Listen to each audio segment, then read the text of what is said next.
अस्सलाम welcome to Jameel academy. आज का हमारा टॉपिक है financial ratio.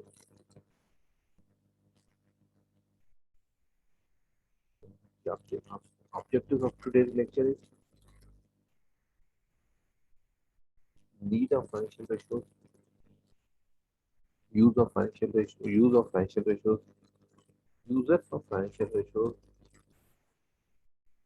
Types of ratio, how to calculate financial ratio. Let's move first of all need of financial ratio. इस तरीके से बिजनेस को सेपरेट एंटिटी कहा जाता है। Business her company her partnership form is artificial person. अब एक natural person है, एक है आर्टिफिशियल पर्सन। अब नेचुरल पर्सन की सेहत के लिए हेल्थ इश्यूज को आइडेंटिफाई करने के लिए हम डिफरेंट टाइप के मेडिकल रिपोर्ट आते हैं। CBC, CT scan, x ray, covid 19 test, इसके अलावा डिफरेंट मेडिकल टेस्ट होते हैं जिससे नेचुरल पर्सन की हेल्थ आइडेंटिफाई किया जाए। सिमिलर अब आर्टिफिशियल पर्सन की हेल्थ को आइडेंटिफाई करने के लिए हम डिफरेंट फाइनेंशियल रेशियोज यूज करते हैं जिनसे आपके आर्टिफिशियल पर्सन की हेल्थ के बारे में पता चलता है। इसके अंदर क्या डिजीज है, क्या वीकनेस है, क्या स्ट्रॉन्ग चीज है। Now use of financial ratios, क्या इस्तेमाल, क्यों इस्तेमाल करते हैं। Ratios are indicators which are used for analysis of financial statement. Indicate करते हैं फाइनेंशियल स्टेटमेंट को एनालाइज करने के लिए। ये इंडिकेट करते हैं आपकी किस तरीके से मेडिकल रिपोर्ट्स आपकी सेहत के बारे में इंडिकेट करती हैं। सिमिलर फाइनेंशियल रेशियोज आपकी फाइनेंशियल स्टेटमेंट के बारे में उसके एनालिसिस के लिए उसको इंडिकेटर देती है कि क्या है कि कौन सी चीज पॉजिटिव है, कौन सी नेगेटिव है। Ratios indicate weak and strong areas of the firm. Ratios show the trend of activities, same business either rising or falling as compared to the preceding previous year. Ratios आपको trend show करता है same business का कि last year previous year से क्या position है, rise हो रहा है, फॉल हो रहा है, इंक्रीज हो रहा है, डिक्रीज हो रहा है। Ratios can be used carefully because sometimes it may lead to wrong conclusion. इस तरीके से मेडिकल रिपोर्ट के अंदर आपकी रिपोर्ट बाज़ मिसलीड करती हैं। एक्चुअल कोई डिजीज होती नहीं मगर रिपोर्ट्स मिसलीड करते हैं। सिमिलर फाइनेंशियल रेशोज भी आपके बिजनेस ऑर्गेनाइजेशन की परफॉर्मेंस को, ऑर्गेनाइजेशन के इंडिकेटर रॉन्ग लीड भी कर सकते हैं। तो उसको आप बीइंग अ प्रोफेशनल केयरफुली देखेंगे। Experts skills and thorough subject knowledge is required for the use of ratio. Expert skill होनी चाहिए, थॉरो सब्जेक्ट नॉलेज होनी चाहिए, फाइनेंशियल स्टेटमेंट के बारे में थोड़ा नॉलेज होनी चाहिए।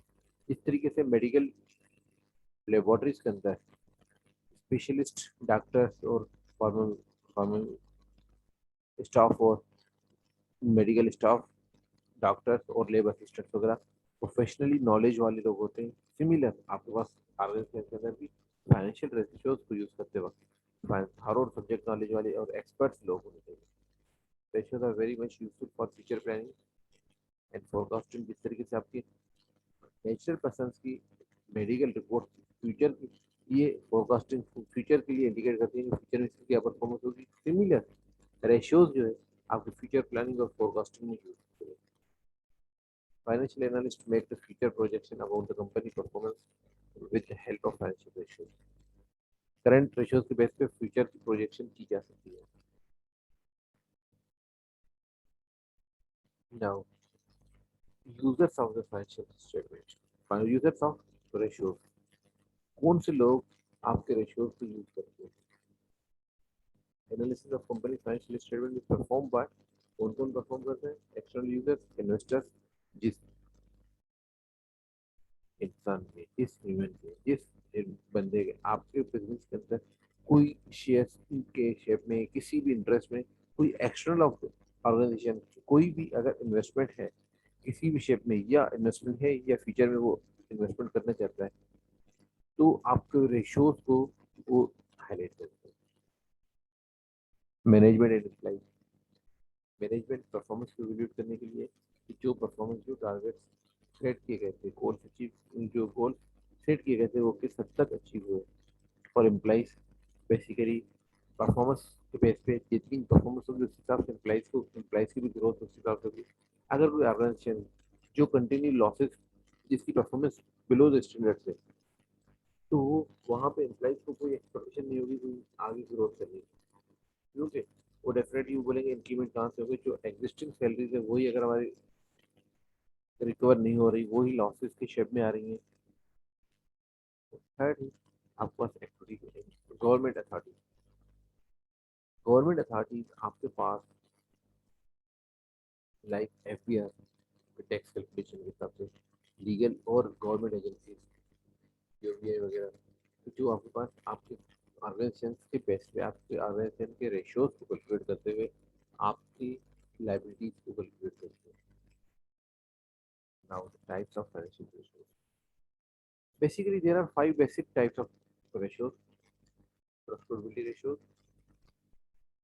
liquidity ratio, solvency ratio, equity ratio and valuation ratio। ये पांच किस्म के रेशियोज हैं जो आपके पास आपकी स्ट्रेंथ को गेज करते हैं। फर्स्ट ऑफ ऑल आप प्रॉफिटेबिलिटी रेशियोज, प्रॉफिटेबिलिटी रेशियोज क्यों कैलकुलेट करते हैं? It shows how good a company is eight making money. पैसा बनाने के लिए, प्रॉफिट जनरेट करने के लिए किस कंपनी कितनी अच्छी है, company competitive position in the market, market के अंदर कंपेटिटिव ऑर्गेनाइजेशन के हिसाब से क्या पोजीशन है, कितने percentage. Similar organisation, let suppose कोई एक ऑर्गेनाइजेशन, तो एक ऑर्गेनाइजेशन वीवो मोबाइल और ओप्पो मोबाइल दोनों की प्रोडक्ट सिमिलर है, अब दोनों के साथ मार्केट पोजीशन भी कंपेटिटिव, तो उसका प्रॉफिट कितना है, इसका रेवेन्यू कितना है, उसके प्रॉफिट कितना है, उसके एक्सपेंसेस कितने, कॉस्ट ऑफ सेल्स कितनी है, वो सब चीज़ों को आइडेंटिफाई करने के लिए आपको प्रॉफिटेबल रेशियोज से, मार्केट से जो रेशियोज के हिसाब से कैलकुलेट किया जाता है और इवेल्यूट किया जाता है कि हमारी परफॉर्मेंस क्या है और हमारे कॉम्पिटिटर की परफॉर्मेंस क्या है। Income statement, statement of profit loss account, source of income and expenses, जो भी आपके पास source of income and expense है वो ज़्यादातर आपके पास प्रॉफिटेबिलिटी रेशियोज में यूज होते हैं। Mainly in profitability ratios, there are two types of ratios: return on sales and return on investments. आपके पास जो सेल्स, आपने जो रेवेन्यू जनरेट किया उसके ऊपर रिटर्न कितना परसेंट है, इस हिसाब से वो कैलकुलेट होंगे। और रिटर्न ऑन इन्वेस्टमेंट्स कि जो ऑनर ने, जो इन्वेस्टर ने इन्वेस्टमेंट किया उसको कितना रिटर्न मिलता है। रिटर्न ऑन सेल्स के लिए आपके डिफरेंट टाइप के रेशियोज हैं: gross profit margin, operating profit margin, net profit margin, expenses to sale ratio. Sale return on investment के लिए आपके पास होते हैं return on assets, return on capital employed, return on equity, return on common equity. क्या क्या चीजें आपने अल्टीमेट कितना प्रॉफिट है, और तो उस प्रॉफिट में सेल्स से कितना आपके पास प्रॉफिट आ रहा है, और इन्वेस्टर को इन्वेस्टमेंट पे आपको कितना प्रॉफिट आ रहा है, तो उसके डिफरेंट फार्मूला है जिसको हम आगे डिस्कस करेंगे सेकंड लेक्चर में। सेकंड सेकंड रेशियो है liquidity ratio. Liquidity ratio basically क्यों कैलकुलेट करते हैं? how comfortable is a company how comfortable a company is to pay its debts in short term। तो इसके पास लाइबिलिटी जो, इसके जो डेट्स है वो कितने कंफर्टेबल है, तो वो शॉर्ट टर्म में विद इन 1 ईयर वो पे कर सकते हैं। उनके लिए जो रेशियो कैलकुलेट होते हैं mainly current ratio, quick ratio को एसेट टेस्ट रेशियो भी कहा जाता है, cash ratio, cash conversion cycle वगैरह कैश रेशियो के बारे में होती है। और फाइनल में वर्किंग कैपिटल आपको कितना रिक्वायर्ड है, कितना वर्किंग कैपिटल आपको। थर्ड रेशियो है आपका सॉल्वेंसी रेशियो। सॉल्वेंसी रेशियो आपके पास कहते हैं कि how comfortable a company is to pay its long term debts. Liquidity ratio के अंदर शॉर्ट टर्म डेट्स, यहाँ के अंदर लॉन्ग टर्म डेट्स में आप कितना पे कर सकते हैं लॉन्ग टर्म। इसके लिए मेनली रेशियोज कैलकुलेट होते हैं, debt ratio, debt to equity ratio, interest coverage ratio and debt service coverage ratio. Fourth number है आपके पास एक्टिविटी रेशियो। एक्टिविटी रेशियो में वर्डिंग से ही एक्टिविटी जो बिजनेस की एक्टिविटी भाई yes operational efficiency of company, जो आपको बिजनेस की एक्टिविटी है उसकी परफॉर्मेंस को इवैल्यूएट करने के लिए activity ratio measure operational efficiency of company, how well company manage its working capital, how well company manages its working capital and long term assets to proceed produce more, how well company manage its working capital, जो उसके पास working capital है business को किस तरीके से manage किया जाए ताकि लॉन्ग टर्म में मैक्सिमम एसेट्स को long term assets to produce more. आपके पास वर्किंग कैपिटल और नॉन करंट एसेट्स को किस हद तक आप यूज करें ताकि आप मोर मैक्सिमम प्रॉफिट जनरेट करें, मैक्सिमम प्रोड्यूस करें, मैक्सिमम प्रोडक्शन करें।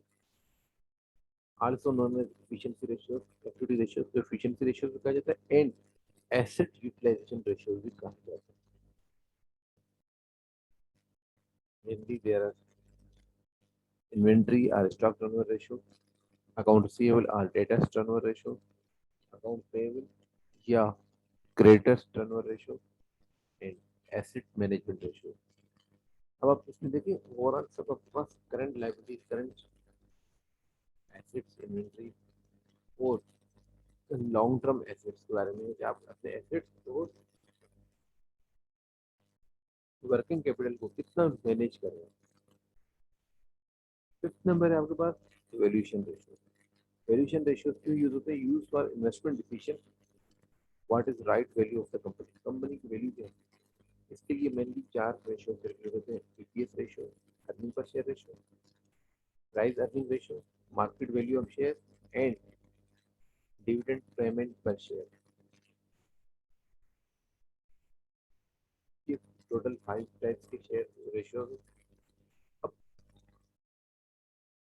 नेक्स्ट लेक्चर के अंदर इंशाल्लाह डिस्कशन करेंगे कि ये ratio one by one calculate किस तरीके से, प्रॉफिटेबिलिटी, लिक्विडिटी, सॉल्वेंसी, इक्विटी और वैल्यूएशन रेशियोज की कैलकुलेशन किस तरीके से, उनके फॉर्मूलाज क्या है। Thanks for watching. If you have any confusion, question, you can write in comments. अगर आपने अब तक मेरे channel subscribe, like, subscribe follow नहीं किया, don't forget subscribe and click on bell icon. Thank you.